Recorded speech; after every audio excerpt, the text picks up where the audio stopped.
Hello friends, it's Lisa and welcome to one of the most exciting videos to film all year. It's something I look forward to every single year, and that is the mid-year book tag. So this is a book tag that has been around for quite a while, and I feel like it's really the only tag that still happens on booktube. I feel like tags are not as popular as they used to be, but this is the one that I feel like consistently almost every booktuber does every year. But I'm gonna have the original creators of this tag linked below, as well as Gavin from Gavin Reads It All and Kayla from Books and Lala, because I believe I've taken some questions from their tags as well. Over the years, people have kind of added and adjusted questions to their liking, and I think I've taken some questions from their tags. So at this point, I kind of have a modge podge of questions from a variety of mid-year book tags, but I will have all of the people that I've taken the questions from linked below. And basically what this tag is we're just checking in on our reading so far this year at the midway point of the year.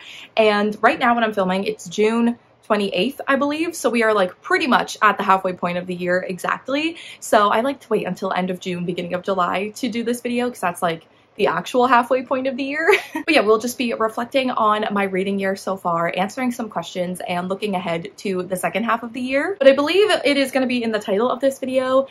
Just a little side note before we get into the tag, that yes, I am going to be taking a bit of a break from posting to YouTube. I mentioned this in my last video, which was my 24-hour readathon video. And again, I know it's not that serious, but it's one of those things where I just want you all to know, in case you're like, where did she go? She just kind of disappeared. And also mostly I just feel like I owe it to myself and this channel to explain what's been going on up here recently. And that's that I think I'm feeling a bit burnt out with YouTube video creation. I used to enjoy the whole process of a YouTube video, the whole planning and thinking of ideas and filming the videos and editing them and doing all of that. I enjoyed every part of that process. And in recent months, I haven't really enjoyed any of that process.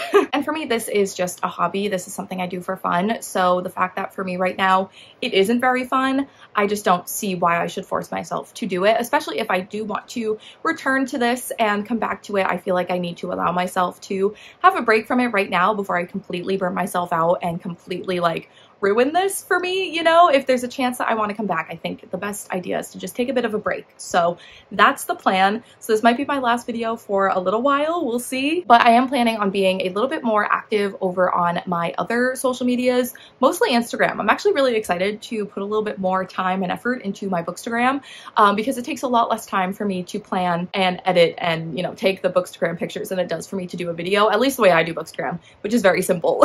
So if you want to still keep up with me and what I'm reading and what I'm up to, I would definitely recommend following me over on my social medias. Again, mostly Instagram. That's one I'm the most active on, as well as Goodreads and Storygraph. All of my accounts are linked below in the description. And I know this just kind of sounds like a shameless plug, but genuinely, I just don't want to lose the connections that I've made here on this channel, the people who comment on my videos and all of you. I just don't want to lose that connection, this little community that we've built. So if you have an Instagram or Goodreads or Storygraph or anything, definitely leave them down below in the comments so that we can follow each other. I want to still remain a part of this little community that we've built. I just don't think I'm going to be posting as much here on YouTube, but I will be elsewhere.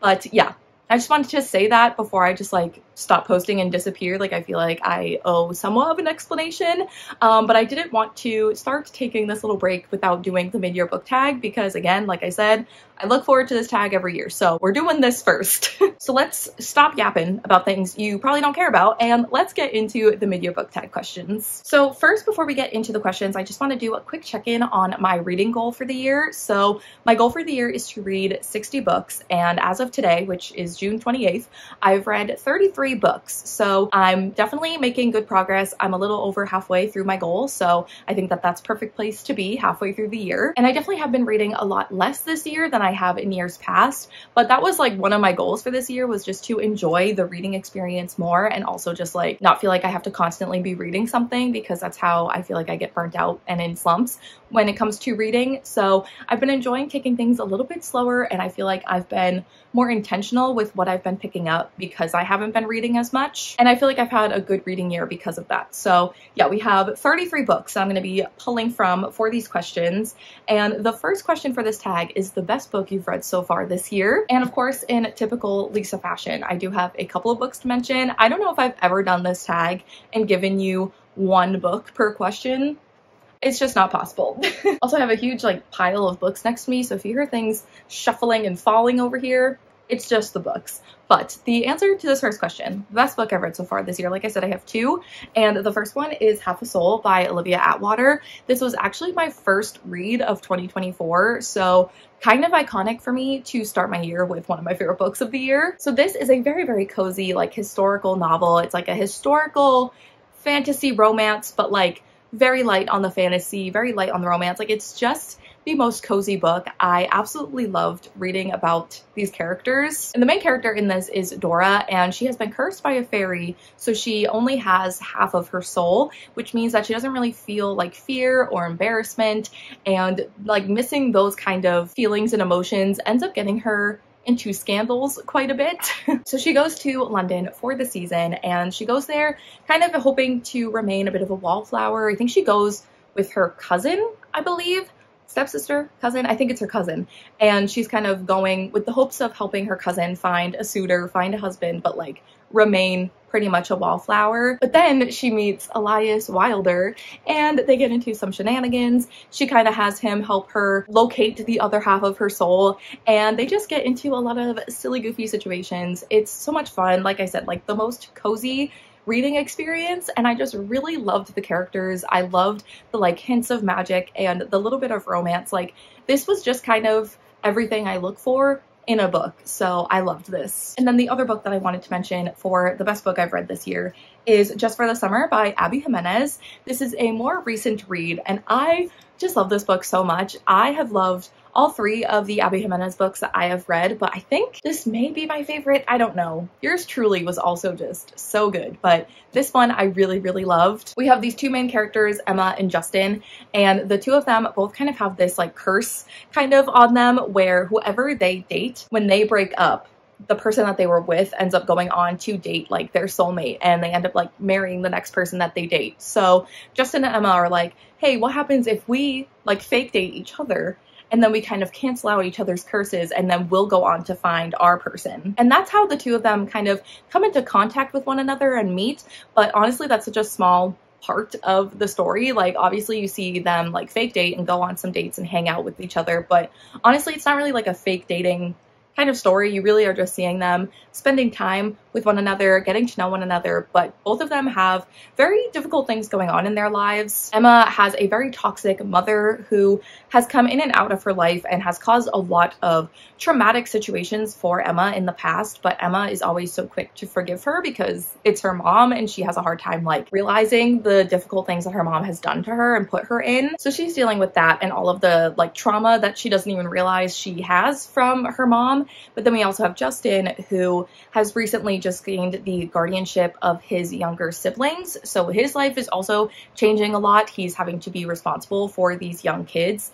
And so they kind of have a lot going on in their lives. Each book in this like Part of Your World companion series just gets more and more emotional. And this is very emotional. I cried so much reading this book because these characters are kind of going through it. But I really, really loved it. I loved the connections to the earlier books in the series. I also really loved Emma and Justin both, and their relationship I thought was really sweet.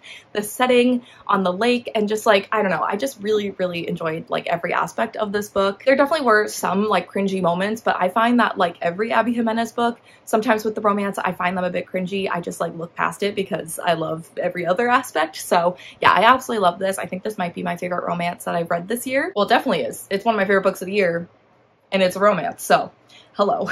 So the next question I think is one that I got from Gavin, and that is the best book you've reread so far this year. And I've done 2 rereads so far this year. I'm planning on doing a lot more rereading in the second half of the year, but both of the rereads that I've done this year have been so much fun for very different reasons because they're very different books. But one of the books I reread was The Duchess Deal by Tessa Dare. This is the first book in the Girl Meets Duke historical romance series, and it's so much fun. This whole series feels like rom-coms, just like in a historical setting, and they're so fun.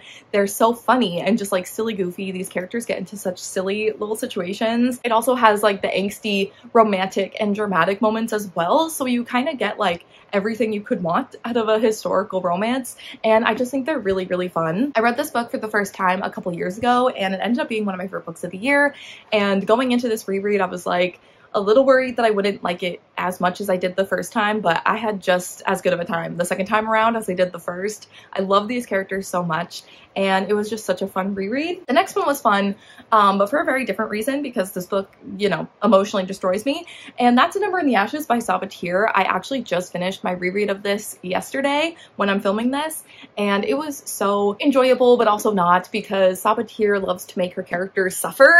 But in case you are new around here, you weren't here in 2020 when I read this series for the first time, this is like one of my all-time favorite series. I love this series so much, even though, again, like I said, emotionally devastating and so traumatic, and these characters like go through so much, but it's such a good series, and I will never understand why this series like doesn't get more hype and attention. Like, I know it is a popular series, but I feel like this deserves the same level of like hype and attention that like Sarah J. Maas and like the Fourth Wing series, like all of that, like I feel like this deserves that level of attention too. So this is the first book in a YA fantasy series. We have Laia and Elias as the main characters, and Elias is a part of the Marshall Empire. He is a soldier, and he attends the Blackcliff Academy to train to become a like soldier for the Marshall Empire. And then we have Laia, who is a scholar. She is kind of a slave to the Marshall Empire, and one day her brother gets arrested for treason, so she ends up joining the resistance against the Marshall Empire to have them help her get her brother back, but in exchange she has to become a spy within the Blackcliff Academy and spy on the like general, the like leader of the academy. So it's a very dangerous situation that she's putting herself in, but she has to get her brother back. So yeah, it's so good. It's so devastating reading this first book because these characters go through so much just in this first book, and it's only gonna get worse. So can't wait to continue my reread. You wonder why I like the series so much. I'm saying it just makes me devastated, but it's so good, so well written. I love the characters so much. Laia and Elias are genuinely like one of my favorite fictional couples ever. I'm obsessed with them. So had a great time reading this. I annotated it. It was a great time. The next question is the best sequel that I've read so far this year. So once again, I have two answers for this. One of them being The Wallflower Wager by Tessa Dare. This is the third book in the Girl Meets Duke series, which was a series I was talking about earlier. This is the third book, and each book in the series you follow a different like main character and a different couple. And this one was definitely like, it had its funny moments 100%. Like this whole series has silly like rom-com-esque type moments, but I also feel like this one was maybe the most emotional of the series so far, which I think is why I liked it. I think because it had so many different emotions and there were so many things that I was feeling while reading. I think this was my favorite in the series potentially. So yeah, this was definitely a favorite sequel, as well as Mysteries of Thorn Manor by Margaret Rogerson. This is a little novella that kind of takes place after Sorcery of Thorns, which is the first book in this series. It kind of can still be read as a standalone. Like that book wraps up, the story wraps up, but this is just like a cute little novella to get a little bit more from the characters, see what they're up to after the events of Sorcery of Thorns, and I loved it so much. I just love these characters so much, and I think when I finished Sorcery of Thorns, I said I could read so much more about these characters, and it can just be something lighthearted and silly and doesn't really matter. I just wanted more from them because I love them so much, and Margaret Rogerson delivered, so thank you. And this also like takes place in the winter time, so it felt very cozy. I read it recently, so very much not winter where I am. It is summer. It was like 80 something degrees the day that I read this. It was very hot. So it was nice to kind of escape into a cooler, cozier environment, and I think it'll be fun to reread this maybe this winter, like later this year or early next year. But yeah, this was so much fun to read, and I think I could read like 100 more little novellas following these characters getting into silly shenanigans. The next question is a newer release I have not read yet, but want to. And one of the immediate answers that I had for this was With a Little Luck by Marissa Meyer. I can't believe I haven't read this yet. Typically with Marissa Meyer, if she writes and releases a book, I read it like immediately. Like I get my copy of the book and start it immediately. So the fact that I have not read this yet is a little alarming. I will say her YA contemporary that she wrote a couple years ago is not my favorite of her books. So I know that this is kind of the sequel companion to that. So it definitely isn't a book by her that I'm like the most excited about compared to some of her other releases, but I still really want to read it. Marissa Meyer is still one of my favorite authors. So the fact that I have not picked this up yet is kind of a crime. But this is a YA contemporary. There's a little bit of a sprinkle of magic in it as well. But we have our main character, Jude, and he ends up getting the gift of good luck. And that ends up getting him at first into some great situations because he has a lot of good luck. But I think eventually he loses that good luck and he loses that magic touch.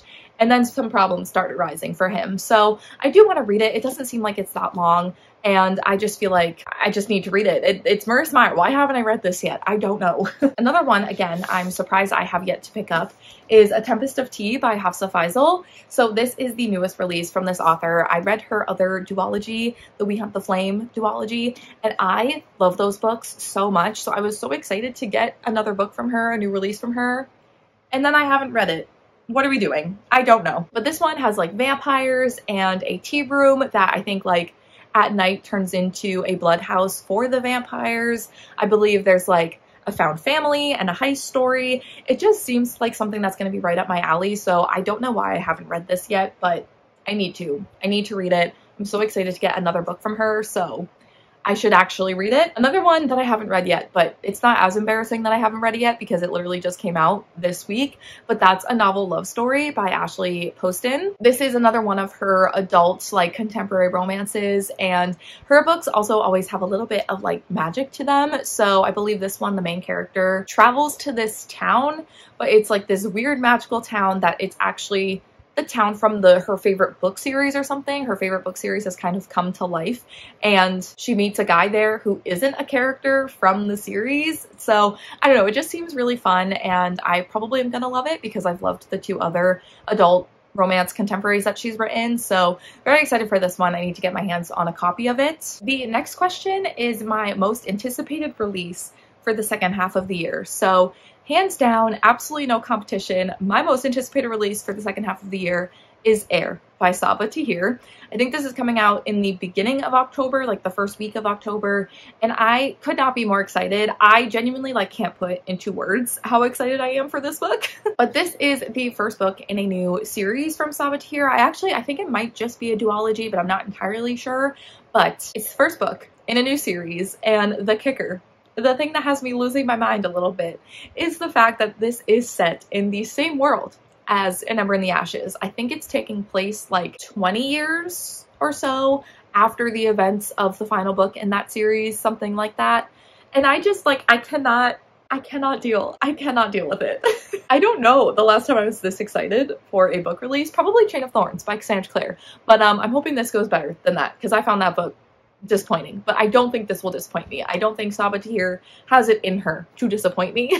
But I've seen some like early reviews coming in and people seem to really be enjoying it. I'm seeing a lot of 5 out of 5 stars. So, and also a lot of people being devastated, but like I'm expecting that. I'm so excited, and that's why I'm doing a reread of the whole Ember series to kind of prepare for this release. I just can't. I'm so excited. I've pre-ordered not 1, but 2 copies of it.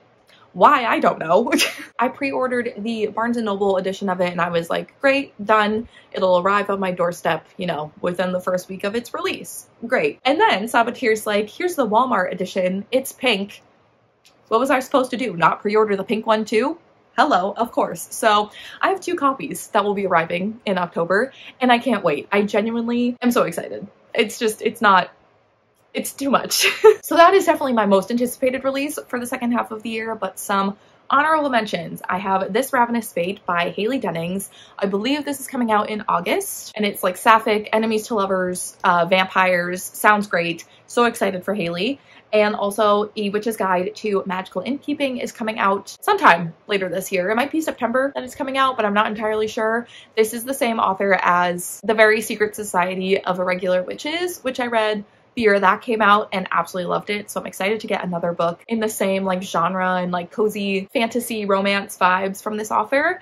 And then the final one I want to mention is Rewitched by Lucy Jane Wood. So Lucy is actually a YouTuber that I have watched for many years now. She more recently has been posting a lot more like bookish, kind of booktuber type of content, but I have watched her for many a years, and she wrote a book and it's being released later this year, and I'm very excited for her. So yeah, those are probably some of my most anticipated releases for the rest of the year. The next question is my most read genre this year, or a genre I've read more than usual, and I haven't read anything more than usual. I am doing exactly as expected, which is reading a lot of romance and fantasy. Those are my favorite genres. Those are the things I read the most of, and that is exactly what I'm doing this year, as I have always done. Yeah, looking at my stats on Storygraph, romance is my most read genre with 22 books, and contemporary with 13, and fantasy with 11. I do think sometimes with Storygraph, they do put like the same book into multiple categories, so I don't know if it's exactly like that amount of books, but yeah, that is exactly what I expect from myself. Those are my favorite genres, and I don't tend to stray away from what I like very much. The next question is one that I think might have been added by somebody, because we do have a best books so far of the year question, but we don't have a worst book of the year so far. So the next question is, what is the worst book you've read so far this year? And for me, the answer to this, and I apologize in advance, is The Serpent and the Wings of Night by Carissa Broadbent. When I first read this, was trying so hard to convince myself that I liked it more than I did. I think because I want to enjoy the fantasy romance that I feel like is really hyped and I see a lot online. I feel like this falls into, and I'm not saying this is a bad thing, this is just like the way that I view it. There's like the fantasy romance that I feel like is for readers who enjoy like Sarah J Maas, I missed my finger, Sarah J Maas, Rebecca Yarros, like the Fourth Wing series, and like Jennifer L. Armentrout, like that kind of genre of author and fantasy romance. And I feel like this fits into that.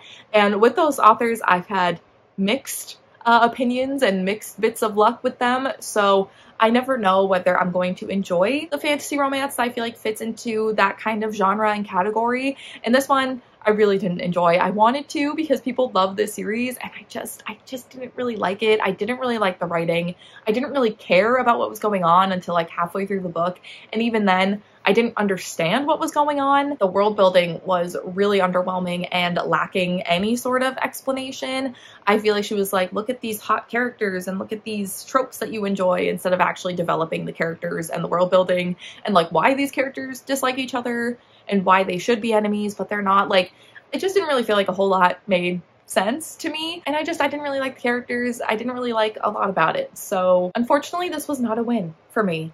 And I really, like I said, was convincing myself to like it when I first finished it. My rating has slowly gone down over time, but yeah, this definitely was like the book that I liked the least so far this year. Keeping with the kind of negative Nancy sort of energy, the next question is the biggest disappointment of the year. Sometimes I feel like books that disappoint me are also like some of my worst books of the year, but like Serpent and the Wings of Night, I didn't really have any expectations, so me not liking it wasn't as disappointing. But Wild Love by Elsie Silver, I had high expectations for, and I thought I would love it, and I did not. I read the Chestnut Spring series by this author and really enjoyed it. I loved pretty much every book in that series, so I went into this being like, this is gonna be great, I'm gonna love it, it's gonna be a good time. Untrue. Didn't really like it. I think the biggest thing with me and romance is that like, I want to like the characters, I want to feel invested in them as individual characters, but also like together in their relationship. And I didn't feel that way. I didn't like Rosie. I didn't really like Ford either. And I just didn't like their relationship. I didn't like how it was like initiated in the book. I think it's like the scene with their first kiss outside of the bar. I won't say too many details, but like I just did not like how that happened because of the mentality and like what these characters thought they knew about each other when that happened. Just didn't really like how that happened, and then that just kind of set me off to be annoyed the rest of the book. And I didn't like the characters. I really didn't. And so it made it hard for me to care about them and their relationship when I didn't like them. Plus, I think this one was missing the yeehaw vibes that I want from like the Chestnut Spring series. So yeah, I didn't really like this. I'm skeptical about the rest of the series. I think the next book in the series is coming out later this year. I may read it, but I don't know. My expectations are definitely way lower going into that one if I do pick it up. But moving on to a more happier, positive note, the next question is the biggest surprise of the year. So for me, one of them has to be Magic Has No Borders. This is actually a collection of short stories by a bunch of different South Asian authors. It says it's a collection of magical South Asian tales, and I believe all of them are based off of different like folklore and mythology and just different stories, and I really enjoyed it. I really liked pretty much every single short story in here. There was like one I think that I didn't love, but most of them were like 3 or 4 stars or above, and I just really enjoyed it. Each story felt really unique. There's also art at the beginning of every single short story, which I really loved. Like, here's one of them.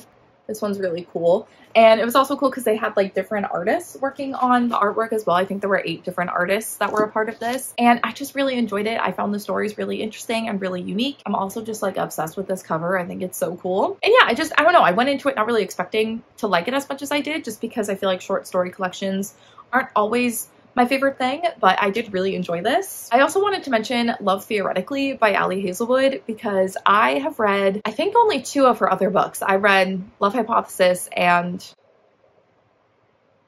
what's the other one with the pink cover? Love on the Brain. That's what it is. I read those 2. I enjoyed them. I think I liked the Love Hypothesis a little bit more than Love on the Brain, but I enjoyed them. But this one I really loved, definitely my favorite of the 3, and I just feel like she kind of did a little bit of something different with this one. Like, I feel like Love on the Brain and the Love Hypothesis are very similar, kind of the same book in just slightly different font is how I describe it, like every time I talk about those books.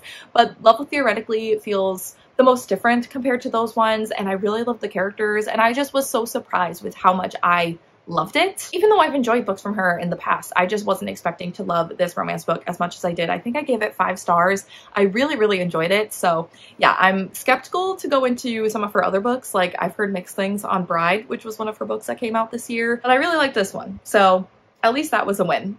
The next question is my favorite new author, which it can either be a debut author or a new to you one. And this author, this might be her debut. I'm not actually entirely sure, but my answer to this question is Olivia Atwater. She wrote Half a Soul, as well as, oh, here it is. I knew it was somewhere in this pile. 10,000 Stitches, which is the sequel to Half a Soul, and which I also read this year and really enjoyed. So I have really enjoyed reading her books. I like her writing a lot. I love the way she crafts her characters and her relationships, and just like the coziness that her books give me and like give off. Like, it's just like the perfect vibe. Like I said, I feel like these books were kind of written for me. They kind of have every element and thing that I enjoy in books. So I really enjoyed them. I definitely think she is an author that I just want to read everything she's ever written. The next question is newest fictional crush. So for me, again, Elias from Half a Soul.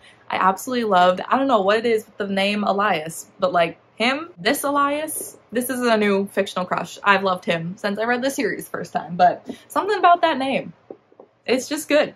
But I really loved Elias from Half a Soul. He was very grumpy, but like if he cared for you, he had such like a soft spot, and I loved him so much. And the next question is newest favorite character. So once again, I'm just gonna keep this book. I feel like every year, every time I do this tag, there's one book that I just keep holding up over and over again. This year it's Half a Soul. Dora and Elias, both of them, I really loved. I really love them as characters on their own, but also like together in their romantic relationship. I just found them very funny, and their dynamic was really fun because Dora, definitely more like a sunshiny character, so it was kind of grumpy sunshine, and she also was just like, because of her missing half of a soul, like she was kind of oblivious in certain moments, and there were certain things that she would like surprise Elias with because she just didn't care about certain things or she didn't react to certain ways. So their dynamic was really fun. I just really loved them. I also wanted to mention Veronica and Stoker from A Curious Beginning. I also could have mentioned Stoker for the newest fictional crush question because yes. But I loved Veronica and Stoker a lot. They also had a very fun dynamic. This book is like a historical mystery. We have Veronica. She finds herself in the center of this like weird mystery. She like stops her own abduction from happening, and like these people are coming after her, and this guy brings her to safety with Stoker. He's like, stay with Stoker. He's my friend. He'll take care of you. And then this guy ends up being murdered. So now Veronica and Stoker are on the run trying to figure out how how this person was murdered, why she's at the center of this weird mystery. And honestly, don't think I would have liked this book as much as I did if it weren't for Veronica and Stoker. Their dynamic was so fun because they like kind of barely tolerate each other at the beginning, but then they realize like they have to work together if they're going to figure out what's going on. I just loved how Veronica like knew exactly how to push Stoker's buttons and how he just like, he would get annoyed, but like he also just let her do it. And he's so like, already I can tell he loves her so much, and it's just, I think it's going to be quite the slow burn to witness. I'm so excited to continue the series just for them and their relationship. And Stoker is just very grumpy, but again, like Elias, like very grumpy, but if he has a soft spot, it's so like precious to witness. And Veronica very quickly becomes a soft spot for him. So they're just really fun to read about. I really loved reading about them and their relationship and the fun like banter and dynamic between them, the bickering. It was great. The next question is a book that made you cry, and I have to find it in this pile. Obviously I mentioned earlier that Just for the Summer made me absolutely bawl my eyes out. I think this is the book that made me cry the most this year. These characters are just, they're going through it, especially the main character, Emma. She has a lot of unresolved and like just things that, like, she doesn't even realize how traumatized she is. Like at the beginning of this book, she's like, I am so mentally okay. Like everything that my mother has put me through, like it doesn't even bother me. It doesn't even affect me. And it's like, girly pop. Yes, it does. And eventually, you know, she is kind of confronted with all of that trauma that she has been suppressing and not even realizing that she's dealing with. And it is so emotional, but then also just like the romantic moments in this book, like the happier moments too, made me emotional. Like I was just crying a lot reading this book. The whole like second half, I feel like I was just in tears. But another book that also made me cry quite a bit was Funny Story by Emily Henry. I think this is the first time I'm mentioning this book in this tag, but I really enjoyed this. It's definitely not my favorite Emily Henry. I think it kind of falls in like the middle of my Emily Henry ranking, but I really enjoyed it. I think if an Emily Henry book is written and I read it, I will cry. Like it's kind of just simple math. It definitely didn't make me cry as much as like other Emily Henry books or Just for the Summer, but still made me cry quite a bit. We have Daphne and Miles as our main characters, and they are both in relationships that their partners end up breaking up with them so that their partners can be together. So their exes are together and also getting married. They get a wedding invitation for their ex's wedding, and they're like, let's fake date so that we can show them that we've moved on and also just like be petty and annoy them.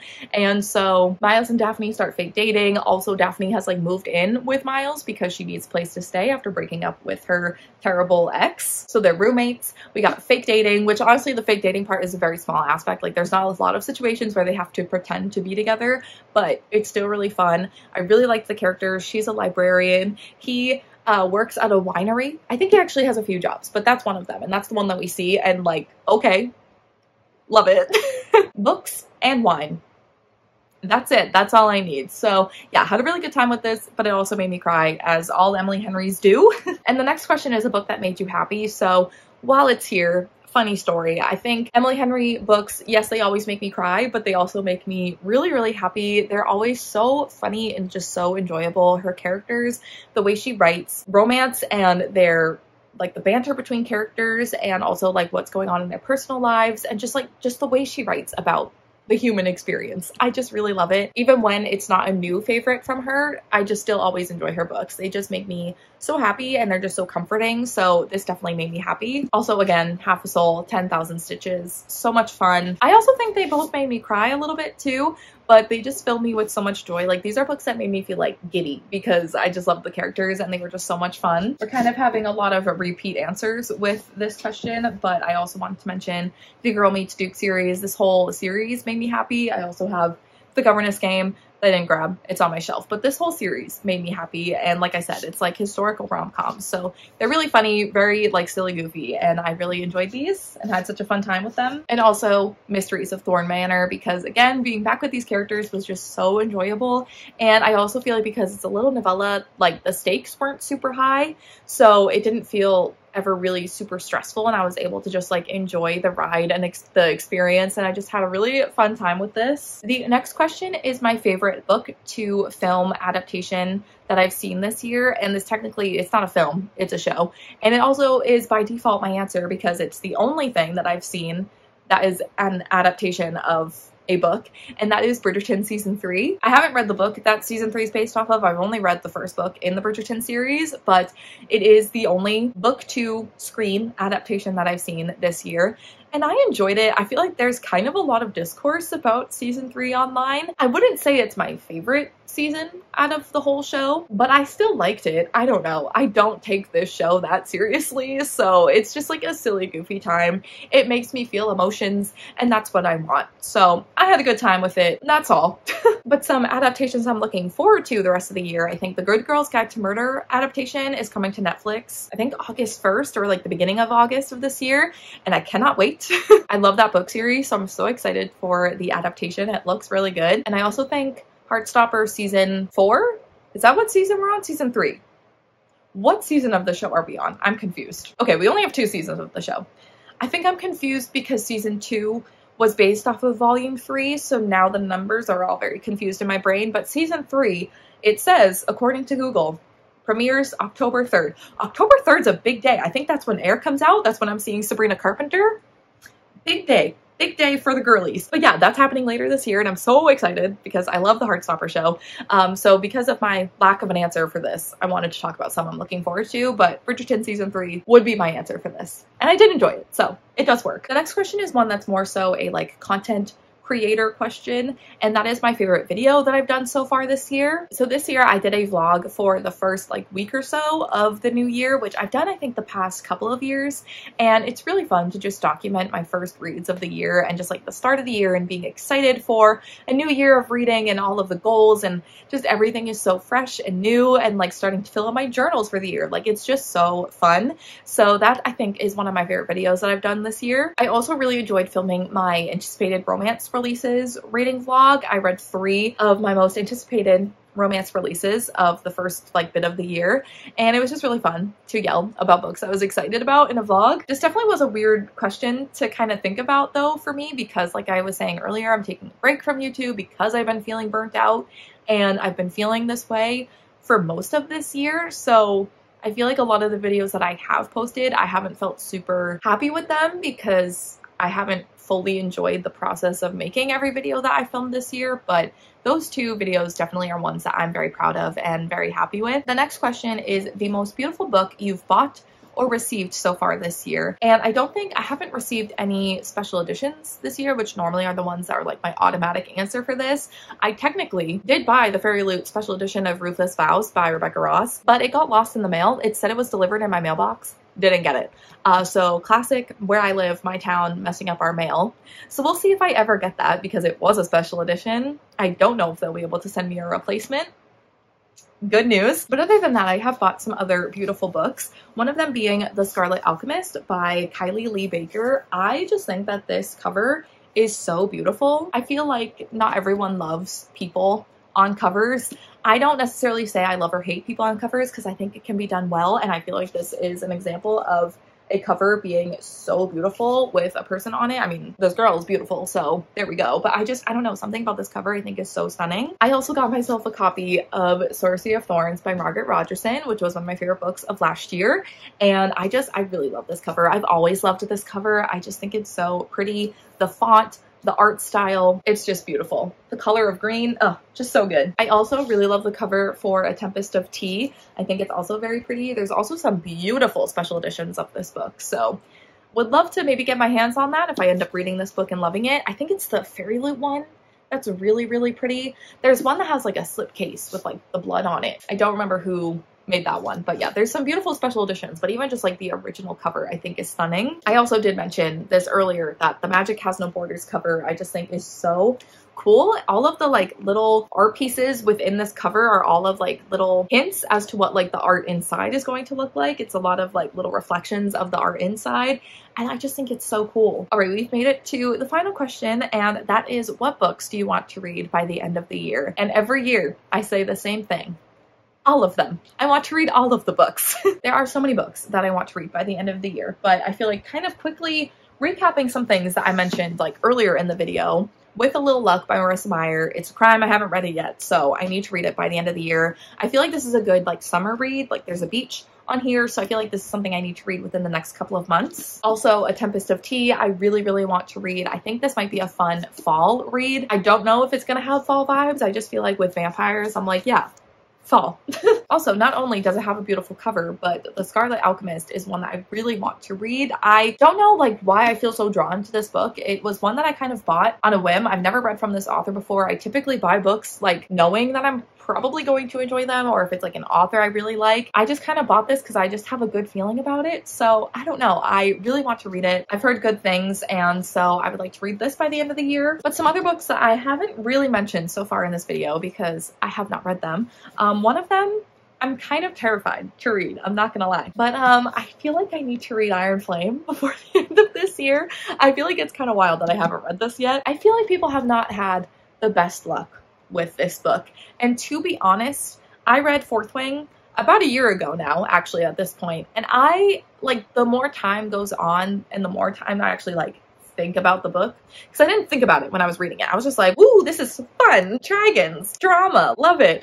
But the more I think about it, the more I'm like, it wasn't really that good. So now I'm like, am I gonna like this when people who liked Fourth Wing don't like this? I don't know. I don't know how I'm gonna feel about it. I just feel like I need to read it. I need to know what happens.